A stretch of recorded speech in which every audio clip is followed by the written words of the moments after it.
Aware of as Camelot is that there are obviously factions behind the scenes that are orchestrating events, and that Obama was chosen by one group, and then there's an opposition group that wanted McCain, obviously.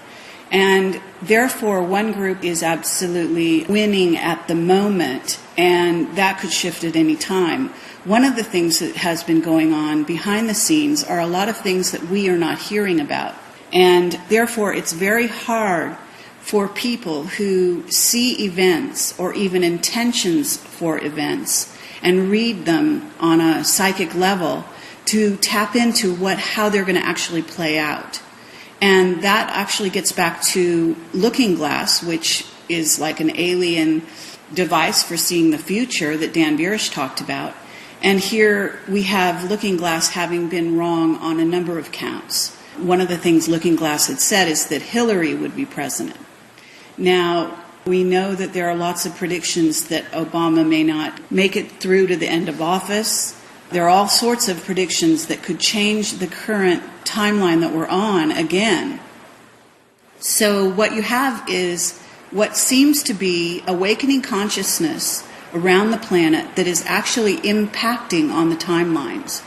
Therefore, intentions of the powers that be are not going to necessarily be playing out the way they expect them to. And so they're scrambling behind the scenes. On top of that, you've got white hats in the U.S. government and so on that we have been contacted in regard to, which are actually orchestrating some events against that Bush faction that originally was in power. So there's a lot of different things going on, as you know.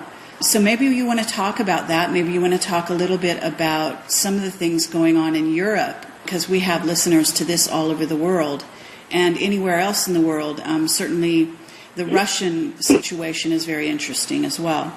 And you also mentioned, Michael, in your own words, events that were about to unfold. And it would be very interesting for listeners to hear what it is that you have to say about that. Yes, I do not want to comment on this, Bill, and I'm going to now explain to you why.